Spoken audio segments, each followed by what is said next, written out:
simple low-hanging fruit is rehydration, whether it's electrolytes or refueling from a carbohydrate standpoint. I think it's so simple and such a low-hanging fruit that gets missed, especially at lower levels. Come in, whether it's if you're not going full speed, you are more likely to get hurt. The more that you actually have to like think about where you're trying to be in space at a time instead of just reacting and playing the way you're supposed to play. Like, to get nerdy for a second, like cutting in particular, like turf versus grass, like the ground reaction force through turf is so much higher because there's no give, right? Whereas grass will peel away a little bit and give you, not quite as much feedback whenever you're trying to make those movements. So, a lot of times we'll have the guys complain when we play on turf that they just feel more sore the next day because of the ultimate recovery cheat code between games, I would say, is... Hey, what's up, guys? Welcome to a new episode of the Awarenezzz podcast. Today, we're here with our guest, Alex Forehan. Thank you very much for being with us, and introduce yourself to the people. How's it going, guys? Appreciate you guys having me on today. Like you said, my name's Alex Forehan. I'm assistant athletic trainer for the New England Revolution. Going into my third season with the club. Super excited to be here today and talk about it with you guys, see what we can get into. Amazing, Alex. It's really exciting to have you here, man, and I do appreciate you just taking the time to speak about performance, to speak about sports, specifically soccer, football, and now considering that the World Cup's coming. So I think it's a very good timing for that. So Alex, kind of to start off, I mean, you work in New England Revolution. It's an MLS team, and you get the best athletes that you can have over there, right? So a lot of people wonder, how does a pro team environment look like, an MLS team environment look like? But a lot of the times we probably got it usually wrong. So what are some of the things that happen in the day-to-day basis in New England Revolution that probably people don't know about and might be surprised to hear? I think some differences come right away with there's a lot more freedom day to day for the guys in terms of, so obviously this is their livelihood, right? And I think the facility is kind of set up that way in terms of we have everything and anything you can offer, not just from like sports and performance and recovery and sports medicine, but also just like day to day life, like food and drink and places to sit and relax, places to recover, things to hang out, and like meeting spaces with televisions where people can just sit and hang out. So I think that part is like sometimes hard to conceptualize. Like we think about these facilities, as an outsider looking in, of like, oh, I'm sure the whole building is just filled with soccer, recovery. But there's also just spaces for the guys to like hang out and watch other games or do Bible study or whatever else they want to do. So I think that it's kind of unique in that aspect that there's pretty much you could live at the building if you really needed and wanted to. And I think that part's pretty cool. From like a structure overall standpoint, like I said, there's a ton of freedom in terms of obviously have hard times of like, here's when treatment starts, here's when gym starts, here's when training starts, everything else. But otherwise, you're welcome to come. The guys have 24/7 access. They can come in early, and if they have a routine of like, I'm going to come in and have a cup of coffee and have breakfast and watch something on the television here, like whatever it may be. There's a lot of freedom within that. And then post training as well. Obviously the guys are encouraged to go in and like do their lift right away, but there's obviously so many other things the guys have to do, so many responsibilities, whether it's media or coaches meetings or interviews or events for like local children, stuff like that. So there's always some play with our schedule. We try to be as on top of it as we can, but every day there's going to be someone who, hey, I know I'm supposed to go to lift right now, but I have to do this interview, or there's this event I have to go do, I'll come back and do it later. So we always have to kind of keep that in mind and try and balance that out. And at the end of the day, I think we have to be pretty, I don't think lenient is the right word, but adaptable. As long as the guys aren't just trying to blow us off to like, oh, I don't want to do that right now. If like, hey, I have this responsibility that I have to go do, then we have to kind of adapt our schedule. And as long as the work gets done by the end of the day, we're usually pretty cool about it. As long as you get done what you're supposed to do. Do the players have 24/7 access to the facilities? Because like you always hear like the stories of, let's say, Ronaldo being in the gym at 6 a.m. in the morning. Yep, 24/7 access. I don't think we have anything too egregious. We're like, normally I'll get in about like 5:30 in the morning every day, just because I like take the time to like get my own workout in, plan for the day, set up what I need to set up if I have some rehabs going on, whatever. On the schedule, the guys don't have to come until like if they're not doing treatment or anything, I think it's like 9:30, but there'll be people that start rolling in around like 6:30, 7, stuff like that. They'll go in. Some guys just take the whole morning to like I said, get a coffee and like sit and talk with people. Other guys like get in the gym at 7 in the morning, and they're not like doing their own lift or anything, but they're like stretching, doing their own routine, their own day to day. Which I think is something cool that we have to balance as well with our prescription from like a rehab treatment standpoint is guys like most of my career being spent in like the secondary school and collegiate setting, it's different. We almost have to like lead everyone to the treatment room, to the gym to do stuff. Guys are doing a lot of this stuff on their own now. And so like we'll get done, let's say like evaluating a guy. Let's say it's not an injury, he's just like sore or whatever. And it's like, hey, I have some ideas about what you could do. And he's already like, well, I was actually thinking of doing X, Y, and Z. Oh, okay. That's actually perfect. You kind of took the words out of my mouth because these guys know their body so well and have their own routines down pat that they're able to just be like, well, I think I could do X, Y, and Z. And if it sounds good, I'm like, okay, yeah, or maybe add in one or two other things. So it's kind of crazy at this level. The guys know their body so well or so in tune that they already have some ideas in mind of what could help. Or conversely, sometimes they think they know too much and they're like, oh, I'll just go roll out and I'll be fine. And I'm like, Yeah, no, that's not gonna do it here. We're gonna need to do a little bit more than that. So, definitely. but it is a fun part of the job. Well, yeah, but it is very nice to hear that you guys also provide like the infrastructure and the environment so they can connect in Yeah. ways that aren't necessarily just related to soccer, which I think is really Yes. nice because it kind of creates that bonding, right, that they have. And then you also people don't think about it this way often, but it's actually a full-time job. So it's not, yeah, playing the game is the biggest component of the job, but they still have these other things that they have to do like just any other person. It's just that of course playing a sport is very different than, let's say, being an administrator or whatever, like being in a computer. But at the end of the day, you have these different tasks that you have to play with, and you do it all throughout the day. So what you just mentioned is just very similar to what a full-time job is, which is you have to go and do media, you have to do your rehab, you have to, like, you have all these things that take up your whole time. It's not like you go train in the pitch and then you go there and you can just watch Netflix all day, because it's Exactly. very different than that. And Alex, you mentioned at some point that sometimes you have to push the players, especially more in the environment that you were working in before, not necessarily too much now, but when you're in a pro team, of course, you're pushing your guys to perform at their best, right? You want them to do 100% when they're in the training, but then you also want to keep them safe. And sometimes you might think about these things as one takes out the other one. So how do you balance these two? How do you make sure that, yes, you're pushing them, but you're doing it in a safe way? How do you do this?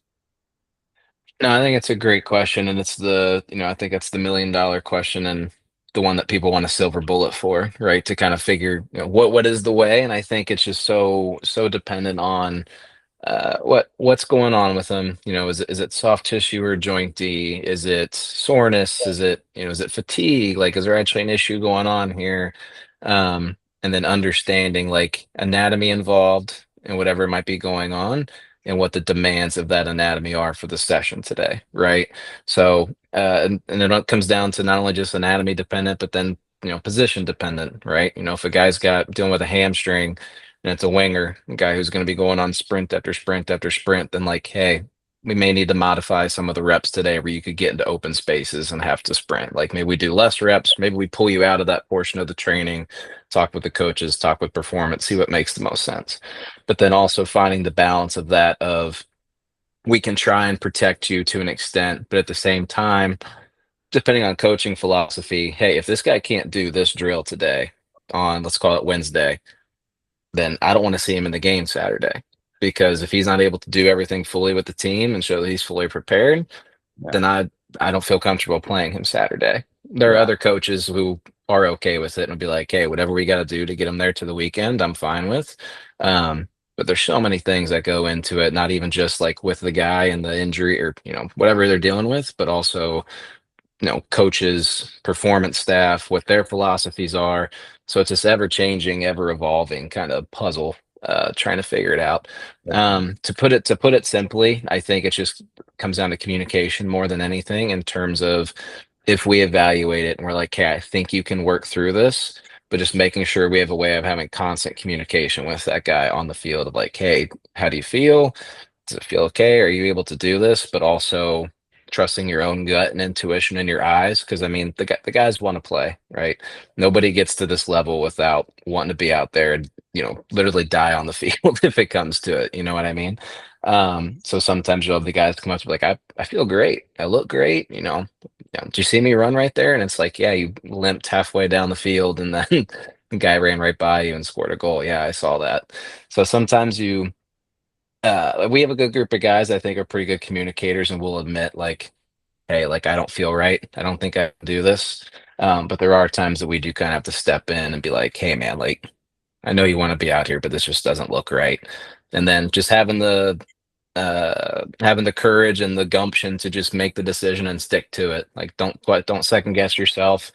If it doesn't look right, make the decision and then deal with the consequences after. But we have a very supportive coaching staff who they say, we're never going to second guess you. We're never going to press you. Never going to press you guys in a malicious way. We're going to ask questions, but if you guys feel the right decision is X, then make the decision. Then we'll deal with it. So I can imagine it's like a process to get the communication right, like the players trusting you and you trusting the players. And Alex, you said like you've been there for 3 seasons now. What do you think separates like the professionals from the people who didn't make it outside of training? Purely from you're just saying like how does it take to get there standpoint? Like what is that kind of defining like, thing if I had to pick something? Habits you've been seeing like the players do outside of the training. Like you mentioned, like they're coming in, taking their morning routine. Yeah, like the ones that you see from like the top performing athletes. Yeah, for sure.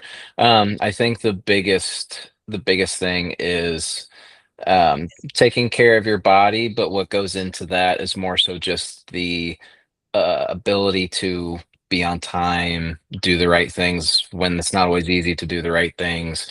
Everybody trains hard, everybody plays hard, everybody gets tired. The guys that take the extra time to, whether it's come to treatment or do the extra things we ask them to do, whether it's lifting or recovery wise, even though the guy's like, man, I'm tired. I just want to go home. I just want to sleep. Sleep's great recovery. Don't get me wrong. But sometimes we have to add in some other things as well.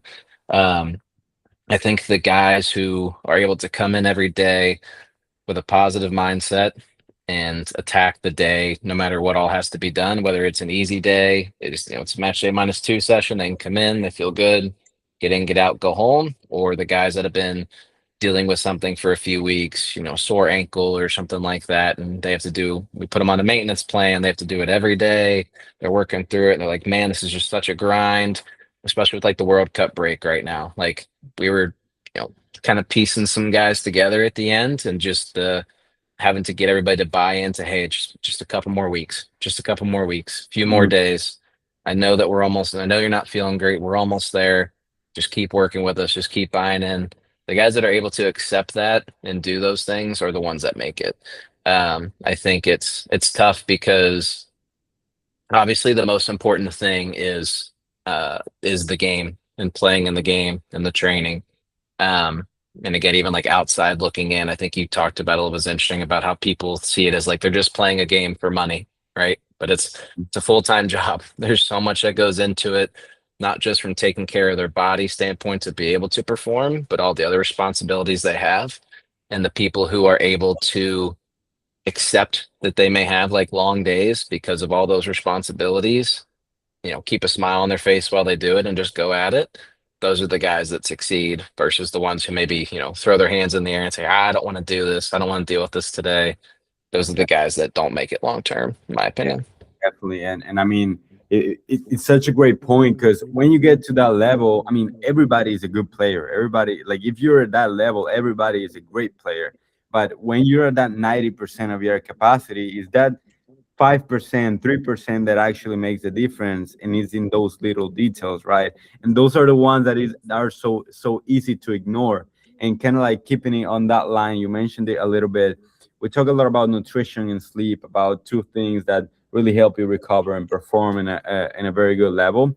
How do you see the guys at New England Revolution deal with these two things? I mean, of course, you're not at their home and looking how they're sleeping and eating, right? But like, what is the sense that you get on how they manage these things, or what are some of the recommendations that you guys give to them? So from a nutrition standpoint, I think nutrition, particularly at this level, is incredibly important just because, like you said, everybody at this level is a good player, a great player, if that. So finding something to separate, find those little 1% bumps that you can get. I think nutrition is paramount in terms of how you're fueling your body. Mhm. We work very closely with a few different outside staffs that give recommendations and help us on like food selection for the guys and things like that. And we actually have it pretty tight knit now on like a day-to-day basis of matching the meals and the food we provide with what our schedule is based on the week. So like, today's a match day -3 session. What does that typically look like? For us, it's going to be like bigger spaces, more extensive stuff like that. So making sure that the meal recovers that, or helps recover from that from a nutritional standpoint. From a sleep standpoint, we do have people that we encourage the guys to speak to, but we actually have a really good group of guys, in my opinion, when we talk about them with sleep in terms of habits they have at home, whether it's as simple as like setting up their room the right way, blackout curtains, sound machines, if that's something they prefer, simple as like an eye mask or something like that. We also supply like the Tart cherry juice, post match, and we have it available for days as regular days as well, in case the guys need it. Pretty How's much it everything called? is there. How's the juice Sorry. called? Tart cherry. Tart cherry juice. There's a few other brands. I won't name our brand just because I don't want to throw ads out on your own pod. But yeah, when Tart cherry juice is something that we push for the guys to help us sleep and recovery. But on top of that, we have so many other things. People that we can refer them to if they're having issues with sleep, and just talking to them about like, what is your setup at home? Everything from as simple as like, is your mattress comfortable to, like I said, like the blackout curtains and everything else that can go into it. Yeah. I think sleep is just such the low hanging fruit that's so easy to get if you really care about performance and recovery. And it doesn't, like, I just listed like 20 things that we provide, but for those that don't have access to all that, it can be as simple as like an eye mask and an app on your phone. Like if the noise or something bothers you, like you can get a free app on your phone, the white noise machine, something like that, and you'll sleep like a baby. It's nice. So obviously I'm trying to find the line here of, we obviously have these crazy amount of things and resources, but it doesn't take that to be able to Right. achieve some of these beneficial things. Now I'll throw another one in there. It is buying earplugs for your ears, man. For Because sure. wasn't the I mean, when you live in a college campus, it's like it's very hard, and you try to sleep early. Like let's say I was trying to sleep at 10 p.m. Not everybody's gonna be like that's where the night's starting for most people, right? So it's like you, of course, you'll be bothered by a lot of sounds and everything. And at one point, I just bought them, and it's like, man, I never woke up again from noise. And it's like, yeah, you complain about these things. Let's say that there's a lot of noise, but there are actually solutions that aren't necessarily expensive that you can do to make your sleep better. And I think having so much information available on what are some of the things that move the needle for you to sleep better is very valuable, because people before would have thought, oh, what can I do to make my sleep better? I'm just sleeping bad. I'm just a bad sleeper, whatever. But Right. now there are some things that you can work on, like how dark your room is, the sound that you have, and the temperature, like these things that you can move and you can control that are actually going to make your sleep better, which I think you just mentioned a great point. And I wanted to ask one question. Does should the sleep differ between a match day on a normal training day? Ooh, that's a good question. I personally don't think so, because I think if you're going to get optimal sleep and optimal recovery, you should get into a routine that should be the same every time. Everything from, let's say you eat dinner at, 7 p.m., you should have a schedule in mind from there to when you go to bed of how you're going to start winding down before you get ready for bed, right? Whether that's, I do, I eat, I clean up, I go take a shower, and then from there, I'm whether it's relaxing in bed or, I'm going to rest out in the living room for a little bit. Make sure you get your phone away from you at least an hour, if not more, before going to bed. Just because obviously that blue light and that stimulus can be things that kind of impact our sleep. I think the routine is more so important to get into. Like you can have all these things in the world, the eye mask, the blackout curtains, everything else. But if you're not, if you're on your phone until midnight, you're not trying to go to sleep until midnight every night, you're not going to get good sleep no matter how many machines or supplements or whatever you're taking. So I Yeah, think the routine is important. I think it differs for each guy. Specifically to your question, I would say, like, if you ask me as a general recommendation, I would say no. I would say whatever routine works best for you. But I know of, we have guys who, regardless of match day or training day, will still be up at 6 a.m., 7 a.m. because that's just their routine. And if that works for them, cool, as long as they're getting adequate sleep. So I just think it depends guy to guy. I also know some guys that will sleep in on a match day until 10 a.m. And it's like, hey, do you think maybe you should have got moving a little bit earlier today? And they're like, no, I feel great. And then they go out and, play the game of their life. And it's like, all right, maybe they do know what's best for them. that So, if that works for you, man. But I think it's very interesting because I mean, this certainly happened to me. That you might think that you always want to do something different for match day because it's like, oh, this day. But I think a lot of the times it comes to like you shouldn't try to give your body something that it's not used to doing. I mean, if you think about it, it makes a lot of sense. And now that you're mentioning it, I truly think that it makes us. I mean, as you mentioned, it really depends on the person, of course. Some guys might react better to, let's say, sleeping in a little bit more or eating certain type of food that day. But I think in general, it's a very good idea to try to keep it consistent. And Alex, we've been talking about nutrition, sleep. These are things that everybody can optimize. But then in terms of, let's say, I don't know, some sort of treatment or mobility, some things more related to what you do. What are some of the things that an athlete that doesn't necessarily have access to facilities like yours or support system like yours can do to start making their performance better or just to start getting better, without necessarily having much cost? no, for sure. I think that while we are incredibly blessed to have the resources that we do, at the end of the day, I'm very much a meat and potatoes guy, if that makes sense. Like we're gonna work hard. We're gonna pick up heavy things and put them down. We're gonna move. We're gonna activate properly, and then we're gonna go play or go do what we have to do. Right. I do think that there is benefit to an extent with all the modalities and things that we have and all the tools that we have. But the way I like to describe it is that all of those things are small pieces that just kind of set the stage. And then the stage itself is like the performance, it's the playing or it's the rehab, whatever the goal is of that day. So while they can be beneficial, I would never get on here and say, like, oh, you have to have, X machine because it's going to make you so much better. You have to have this tool. I think you can easily get by and be very successful with getting into healthy sleep routines, having some simple mobility tools, whether it's foam roller, maybe some bands, mini bands, bigger bands for like stretching, some exercises. And I'm trying to think to your question in terms of like if I don't have access to anything, how simple I can make it. I frankly think it can be as simple as that in terms of doing research on what are some good mobility exercises, like how can I get my hips, kind of bother me, what are some good movements I can do for that, and just get into a good habit of, if I'm going to start working out at this time, then I take this 30 minutes before to do these exercises for my hips and get myself moving. I think it can be as simple as that. And I try and think, um, with all the tools that we have, again, like sports medicine is ever evolving and we have all these things that are beneficial, but also people were still figuring this out and doing this, 40, 50, 60, 70, 80 years ago in some places. So like, it's, I think we're finding these tools now can help add these extra little percentage points. But overall, I think the majority of your work, so to speak, in terms of getting prepared should be simple and can be simple. Just Yeah. get moving, make sure you're warmed up the right way, be in a good headspace, sleep well, be recovered, and then just give everything 100%.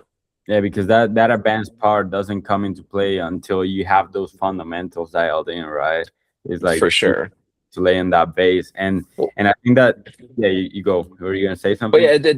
it does me no good to it's an interesting concept because we think of pro pro soccer players as these highest level elite athletes, which they are. Like, don't get me wrong, but depending on where they're from, particularly in MLS, like we have a very diverse league in terms of where our players come from, and we have guys who can do incredible things on the pitch, but have maybe never touched a weight in a weight room before. So I can't take that guy and go into the weight room and say, hey, we're going to do a French contrast today with, heavy safety bar squats straight into some hurdle hops into these, maybe these complex exercises, you know, and this guy can't even put like a broomstick on his back and squat correctly, right? So I can't take, just because I have the crazy tools and the toys doesn't mean I just push them on everybody, because now I'm not doing right by them, right? It does me no good to do these complex exercises or treatments that I can because I have access to it. But if it's not right for them, and they're not going to be able to do it properly. Definitely, definitely. I think, and I really like this approach of like everything that you're saying. It's really dependent. Like the first step for everything is assessing, okay, what's the situation that the athlete is at, and that's also the question that, let's say, a young athlete watching this podcast should ask themselves, okay, where am I at? What is the thing that I'm trying to optimize? And as you said, doing some research on what are some of the things that you can do and get into the habit of doing it. So just like, okay, my hip mobility isn't necessarily the best, what can I do? And then just doing it, let's say 20 minutes, 30 minutes before every training. And it's just keeping that consistency. So because I really like, because it's not complex, but it isn't easy. And the hard comes from the fact that you have to do it consistently. Not that it is some crazy exercise that needs some crazy machine. It's the fact that you have to do it every time for it to actually make progress in you. So I really like that approach, Alex. And just to kind of go to a different topic, this is something that I definitely struggled with, or it's really something that has been limiting for me, which is I don't necessarily know when to stop, and I'm the type of guy that will play through pain. So I wanted to ask you, of course, a lot of the times we play through pain, we play when we're hurt, and we've been talking about this, but how do you tell normal soreness apart from, let's say, a pain that actually have to put you in the side, like you actually have to stop playing, both when you're looking at the athlete outside of a field, but then as an athletic trainer, a lot of these things happen in the game, and you have to come up with these decisions in the game. So how do you manage that pain in, okay, you can play through this, or we definitely have to stop? I think the biggest thing that, specifically with my job, with figuring that out is making sure I know the guys as well as I can, right? Everybody's going to respond a little bit differently to pain and discomfort, right? There are guys who could be dealing with something for weeks, but they won't ever report it to you because that's just who they are. They're a grinder, they're going to work through it, whatever. And I shouldn't say most times, sometimes we won't even know because they don't report it and it doesn't impact what they're doing on the field. They are able to actually like push through it, and we won't even know. I mean, there's probably things that go by that we don't ever realize or see because the guys just work through it. When it does get to a point where it's actually like reported and talked about, again, it comes down to the guys of, is this a guy who underreports? So if he's actually saying something to me, even if he's just like, oh, it's kind of sore or whatever, it's honestly probably pretty bad. Because if he never comes and talks to me and he's actually talking to me, I have to take this a little bit more seriously. Um, Whereas, you'll have guys who overreport. Anytime they feel something, they're like, hey, like this kind of feels off. I don't really know. And you still have to hear it out, but you also have to understand the back of your head after 2 or 3 times that, like, okay, this probably is going to be okay. The last few times this has happened, we've treated it. He's felt great the next day. Let's try something similar here. Um, Again, it's just so dependent on the guys.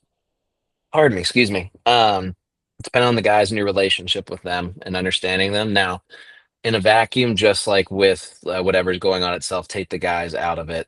Um, Soreness and pain, you have to make sure that who you're working with has a good understanding of that, which obviously gets challenging with youth athletes, right? They just say something hurts, they can't explain it to you.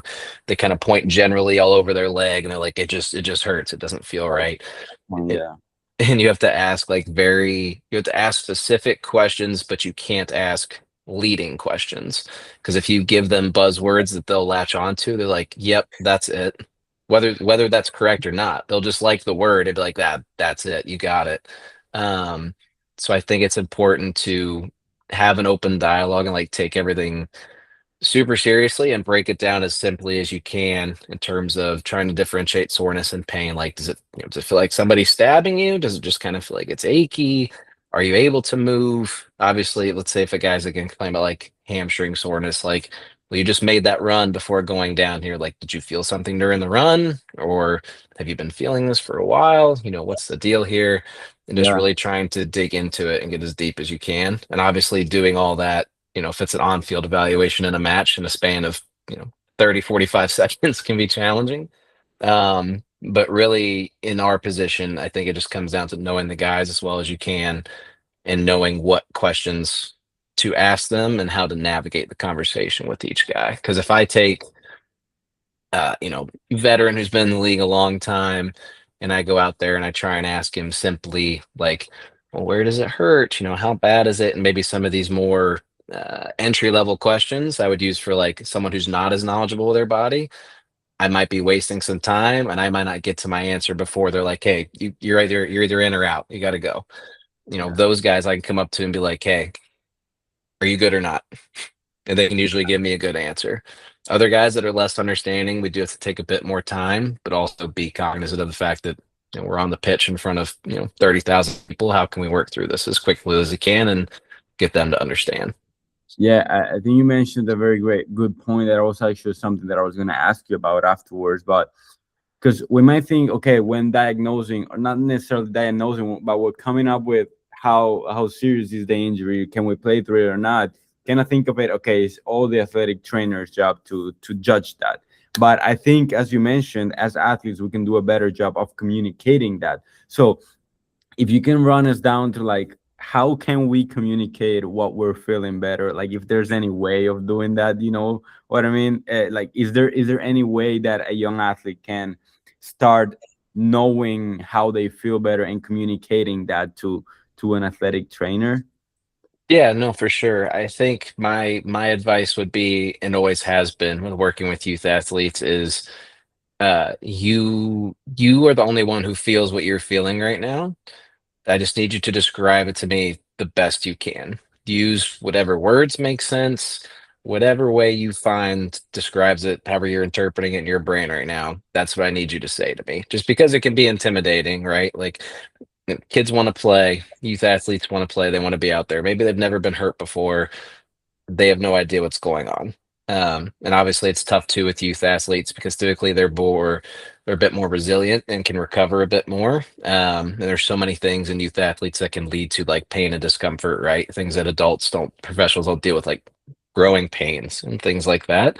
Um, and I think that my encouragement to them has always been to whatever just makes sense as you're trying to describe it, just say it. Don't be shy, like don't be worried about being embarrassed if you say something wrong. Like there is no like textbook tried and true way that like you should describe this, and if you don't do that, you're wrong. You're the only one that can feel this right now, so there's no wrong way to describe this. Mm, And just sit there and work through that. And sometimes it can take a while. They don't really understand how to, and you kind of help guide them through it. Other times they'll throw out some words that can, lead you the right direction. Things that sound akin to like, "Oh, it just feels like somebody's stabbing me." Okay, sharp pains. That's okay. probably a little bit worse. Now my antennas are up a little bit more. Or, Mm, they're like, I just kind of feel it here, but they point to a very general area. Then you can kind of say, okay, if it's more general, it's probably a bit more soreness. I can ask a couple questions to make sure that's the case. But my encouragement's always been just to be open and honest whenever you're coming to me for help. Obviously, you came to me for a reason because you want to make sure that this is okay. Don't be shy now. You know what I mean? Make sure you give me as much detail and as much info as you can, no matter how poorly you think you might be describing it. I promise I'll be able to help you figure it out. definitely. So rather over report than under report. Yeah. For Yeah. sure. Okay. The less knowledgeable in general, but obviously in the youth athletes who are like less knowledgeable, I want you to tell me every single thing you can possibly think of, and I'll pull the pieces out from there. Okay. And like I said, it's always important to hear that out and pick the pieces out. Whereas if I try and like rush through it, or like you point to your hamstring and I get tunnel vision and I'm like, okay, he's pointing at his hammy, it's probably a hamstring strain. And I ask you like, oh yeah, does it hurt like when you stretch it and like when you try and run? They're like, well, yeah, because it might, but if I try and like lead them down that path and already make the diagnosis and not give Mhm. them the chance to describe it, I could be missing something. You Or I might be might be, biased for it. for sure, I'm biased and then it makes them biased.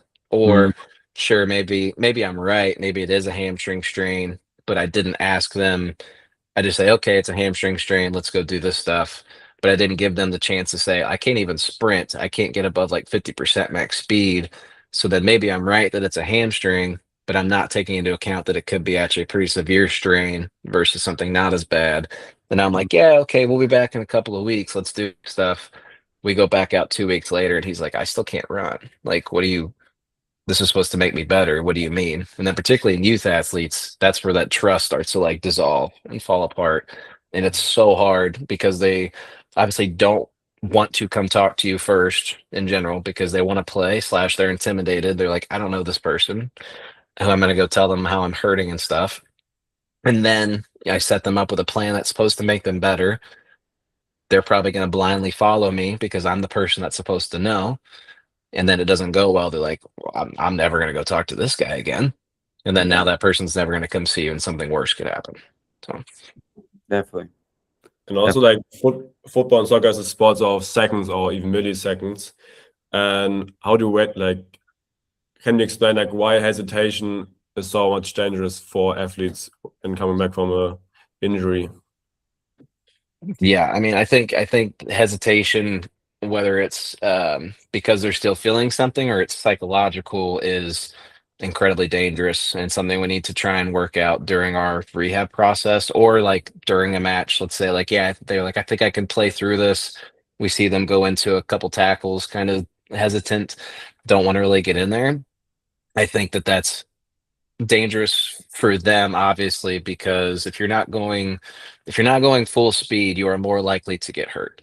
The more that Mm. you actually have to like think about where you're trying to be in space at a time instead of just reacting and playing the way you're supposed to play, you're going to put yourself in a spot to get hurt because you're playing unnaturally now. You're not playing like yourself. You're not playing the way your body's accustomed to.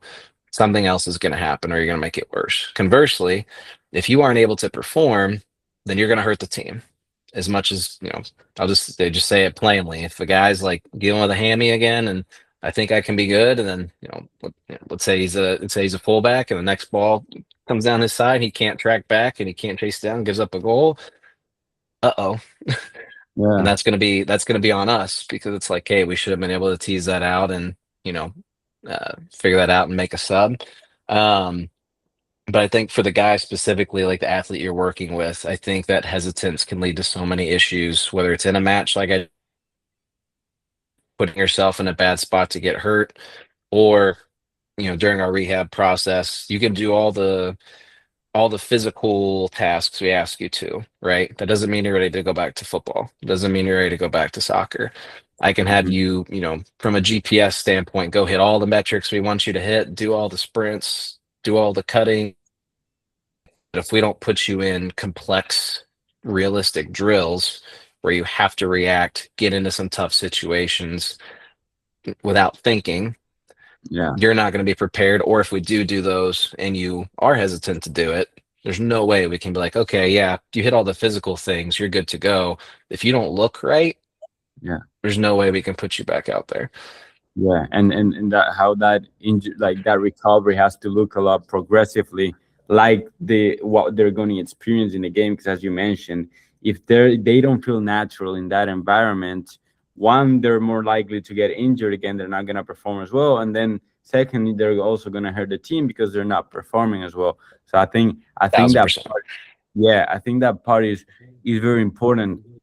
And Alex, I was gonna ask you for all those guys that are always looking to go, go, go, go, go, which in some cases it might be good, but in some cases you need to recover in some way. What are some of the things that you do with some of the athletes, let's say that you get that happen to be in this situation? Like how do they balance? Okay, I'm pushing hard, but then also I need to make sure that I'm doing the things that are making me a healthy athlete, not just pushing for the sake of it.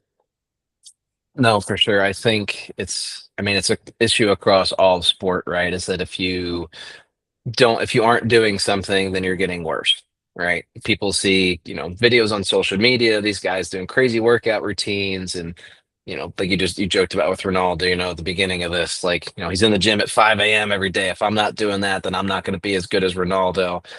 It's it's whatever works for you and whatever's best, right?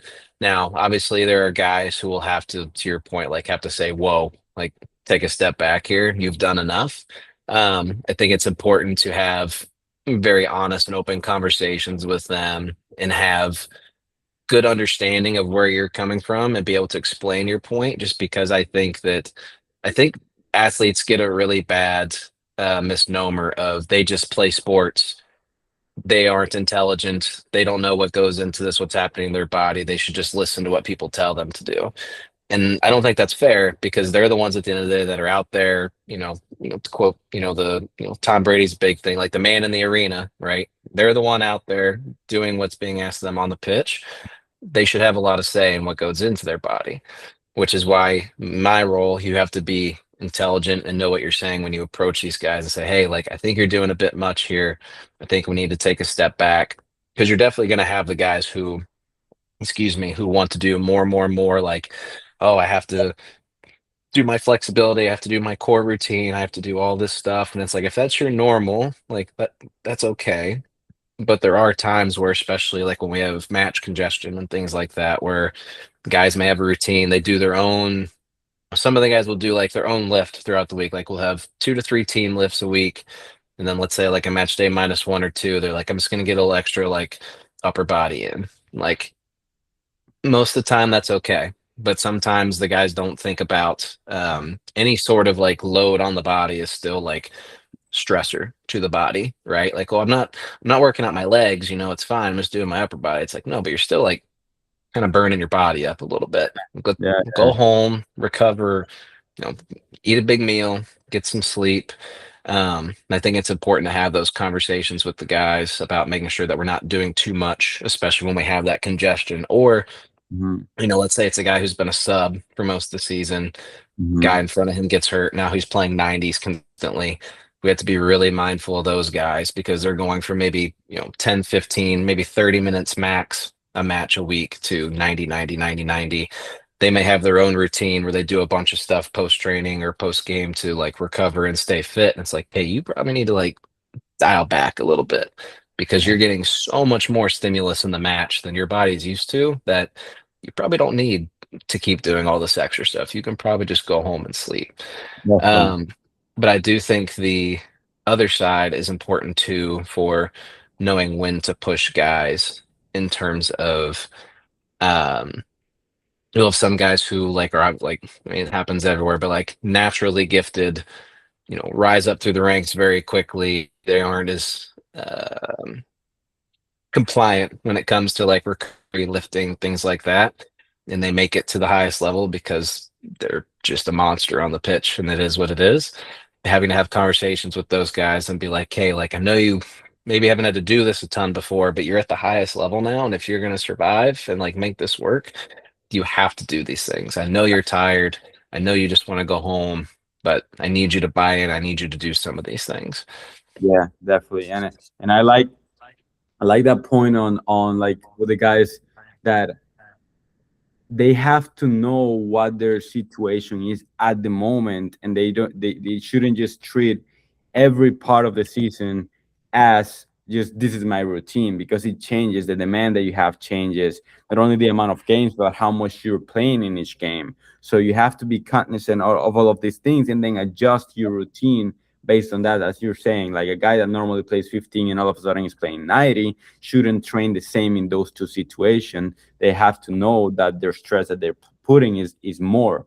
Same for an athlete that, let's say, is going from off season to in season. They cannot just keep their off season routine because it's just gonna fatigue them off, and they're not gonna be able to play at the highest level. So I think that's a very great point. And Alex, I mean, I think we've touched on very, very great points. Those last two of how to play through pain and how to get to know your body better. I think they come hand in hand. But I think you've provided so much value, especially on the fact that first you have to be aware of, okay, what's your situation? Either if you're looking at yourself or if there's somebody else looking at your body or you're looking at somebody else's body, first understanding the situation and then getting to know that person, getting to know yourself to know, okay, is this a pain that I can play through? Is this a pain that stopped me? And then of course looking at the objective information that you have to determine that in a better way. But I think you've provided so much great value, and I really appreciate you just being willing to share all of that with us. Matt, say anything else before we go to the rapid fire? Just to add to Camilo's point, I think it's also very interesting to see that you have to know every player, like how they communicate, and then not just looking at numbers, but also like always, like you said, like under-reporting or over-reporting. I think that's just appreciates your work even more. Yeah, and something that really stuck with me is that as athletes, we also have to do a better job of like trying to communicate what we're feeling in a better way, because that's definitely something that I've not done in the best way. So definitely a skill that I'm looking forward to develop. But Alex, are you okay if we go through some rapid fire questions?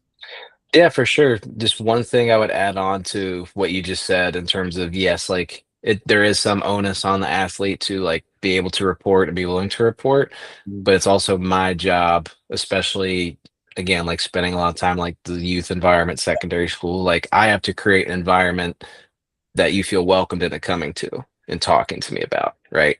I could sit behind my desk all day and not interact with people just only when they come in, but if I don't create that environment, they feel comfortable doing that, or they feel intimidated because they're going to be intimidated to begin with, then I'm not doing my job the way I should be. Yes, you have onus to report it as well as you can, but at the end of the day, like I have to make you feel welcome to come in and do that. And if I'm not doing that, then I'm not doing my best job. Definitely goes hand in hand. It's both jobs. That's great. And I mean, it's as everything you've talked about, like it's not it's a whole system in which each part of a system plays a role in there, and everybody has to be aligned. And that's why it's not easy. But people from the outside don't see it that way. But Alex, let's start with the rapid fire questions. So now that the World Cup is coming, it's a condensed, high stakes scenario, right? Is a very tight schedule. So what is the ultimate recovery cheat code between games? Ultimate recovery cheat code between games, I would say, is sleep. It's not always the easiest, especially depending on the match schedule. Like we may be flying city to city and not going home. So maybe you're trying to catch sleep on a plane and then landing in a city at 2 a.m. and you got to get, a few hours sleep that you can. But getting sleep wherever you can, and then nutrition isn't always the easiest again in match congestion / when you're traveling. But my rule of thumb is always it's better to take something in than nothing. If there isn't a great option, let's say like a super healthy option food wise, like if you gotta go to Zaxby's and get a chicken sandwich and that's all you can get, then like it is what it is. You still need to get something in you. Is it optimal? No, but rarely in our environment are we always going to have the ability to do the most perfect plan time after time. Just try and make it as good as you can. It isn't the most optimal, but it's more optimal than not having anything, right? Exactly. Yeah, great. What should an athlete actually be doing at halftime to maximize performance in the second half? Ooh, I like that. I do think it's individual dependent. Guys will develop routines over time.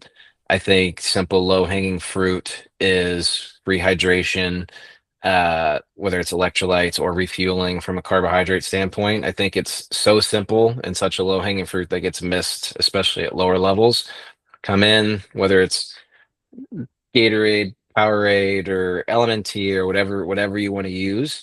And then something as simple as, obviously there's so many different brands now with athlete snacks, I guess we'll call them. You think about like Honey Stinger waffles or like the different gels and things like that. Like those are useful, but it also can be as simple as some oranges and a peanut butter and jelly sandwich, like just some sort of refueling.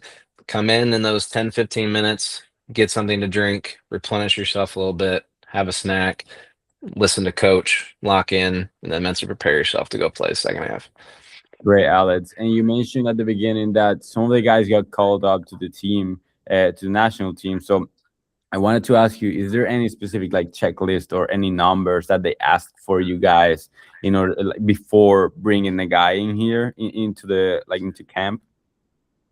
There are times, it depends on the situation and where we're at. So obviously, like World Cup, there's been a ton of communication back and forth with any of the guys that, could be asked to come in. From a number standpoint, usually not, unless it's somebody who's been injured or coming back from injury. Those times when national team calls us, we're usually sharing some information, giving them updates on where they're at and how they're doing. But if they've been relatively healthy with no real issues, usually it's just kind of a, hey, how are things going? Everything sounds good, looks good. All right, thanks. Appreciate it. Any punctual things that they ask for, like when they, let's say, communicate with you guys about a player? Is there any specific things that they ask for that they probably prioritize a little bit more? Everybody's a little different. Each group's a little bit different.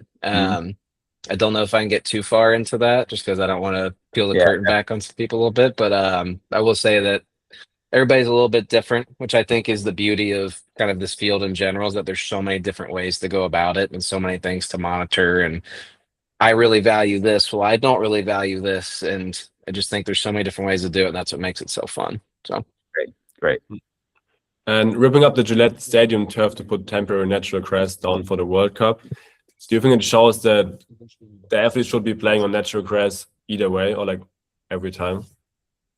I do think it says a lot that places have turf, but then for the World Cup, we rip it all, or go over it and put grass in and everything. So then to me, it's like, if we're gonna do that for the World Cup, then maybe we should be doing it all the time. I do think that's obviously challenging, particularly in America where where everybody doesn't have their own soccer specific stadium, obviously. Um, that becomes a whole other issue in and of itself. I personally, for any sport, have always preferred grass, not just soccer, football, even like American football and everything else. You can see baseball moving to turf now. I'm always a big natural grass fan. I just think it's how it's been and how it should stay. Don't get me wrong, I obviously understand the benefits of turf from like a cost-effective standpoint, which is why I think it's more useful at like your youth levels and things like that, where they're always going to have a good surface to play on. Let's make sure it stays that way. But I personally am more of a natural grass fan. Yeah. And why is So that? nobody comes. I just think it's, no pun intended, it's more natural. It's like it's what you as a kid like get used to playing. You go out in the yard and like do stuff like that, and like the fields you play on typically are going to be grass. It's a different feel on the feet.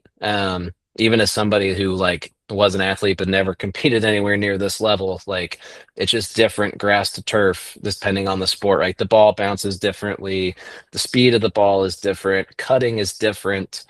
Even just from like, to get nerdy for a second, like cutting in particular, like turf versus grass, like the ground reaction force through turf is so much higher because there's no give, right? Whereas grass will peel away a little bit and give you, not quite as much feedback whenever you're trying to make those movements. So, a lot of times we'll have the guys complain when we play on turf that they just feel more sore the next day because of the repetitive pounding. And in my opinion, some of that ground reaction force that comes out of that, I think it's harder on the body. But obviously there's logistical parts that go into it from, we're in a cold weather city. If we had natural grass, it's probably going to look terrible most of the year and die. So then I think you have to be creative in how you manage that. I think it's tough because we'd all love to have grass. Depending where you're at, it can cause issues. But at the same time, just because there's issues doesn't mean you should just throw your hands up and say, well, I guess we can't do grass. It's like, oh, maybe we just have to be creative in how we figure it out. And I think that goes to all things. I think it's very easy to become a victim of your circumstance and not try and do anything about it. Like, well, we don't have these tools or these machines or things like that. guess we can't do that stuff. Whereas, no, it's your job to be creative and try and find solutions to it. Sure, maybe we don't have the money to go buy this crazy machine. The solution can't be to go do that. The solution needs to be how can we recreate that in the aggregate and come up with a way to try and get as close as we can to whatever that best practice may be. Great. It started as like, what do you think about the turf and what it goes?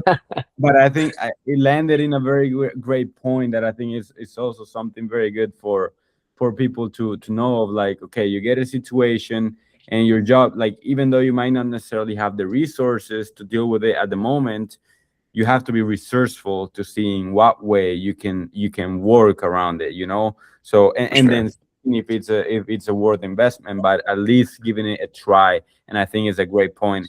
So Alex, man, I really appreciate you just coming in. It's always great to speak to you, man, and just looking forward to have another conversation with this one, man.